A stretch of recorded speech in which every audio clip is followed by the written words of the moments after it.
ലാൽ സലാം മോഹൻലാൽ നായകനായി എത്തിയ രാവണപ്രഭുവിൻ്റെ 10ാം ദിനമാണ്. 49ഓളം ഷോകൾ ഇന്ന് ട്രാക്ക് ചെയ്യപ്പെട്ടപ്പോൾ 3687ഓളം ടിക്കറ്റുകളാണ് വിറ്റുപോയതായി ട്രാക്കേഴ്സ് പുറത്തുവിടുന്ന കണക്കുകൾ.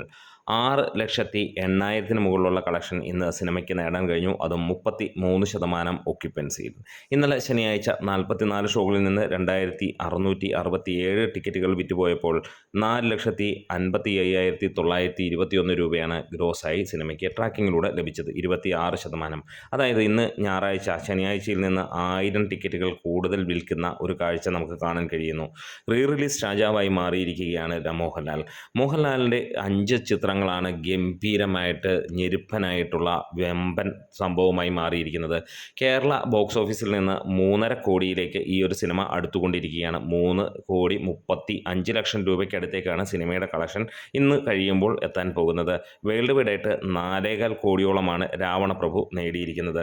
ഇന്ന് ഈ ഒരു സിനിമ ആഘോഷം ആകുകയാണ്. അതുമാത്രമല്ല, ഇന്ന് അത് വിദേശ രാജ്യങ്ങളിലും അന്യ സംസ്ഥാനങ്ങളിലുമൊക്കെ ഈ സിനിമയ്ക്ക് കൂടുതൽ ഷോകൾ ചാർട്ട് ചെയ്യപ്പെട്ടിട്ടും ഉണ്ട്. എന്തായാലും എല്ലാ സ്ഥലങ്ങളിലും മികച്ച രീതിയിൽ തന്നെയാണ് സിനിമ പോകുന്നത്. ട്രാക്കിങ്ങിലൂടെ 2,300ഓളം ഷോകളാണ് ഇതുവരെ വന്നിരിക്കുന്നത്. 1,76,000-ന് മുകളിലുള്ള ആളുകൾ ടിക്കറ്റ് എടുത്തതായി കാണുന്നു.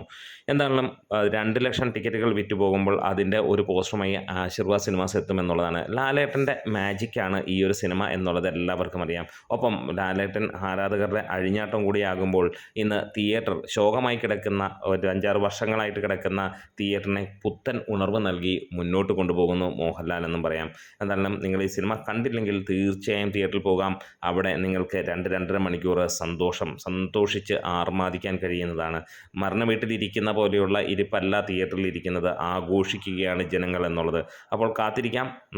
നിങ്ങളുടെ കമൻസും കാര്യങ്ങൾക്കുമായിട്ട് നമ്മുടെ വീഡിയോസ് ഇഷ്ടമെങ്കിൽ ഒന്ന് സപ്പോർട്ട് ചെയ്ത് തരണം. ലാൽ സലാം.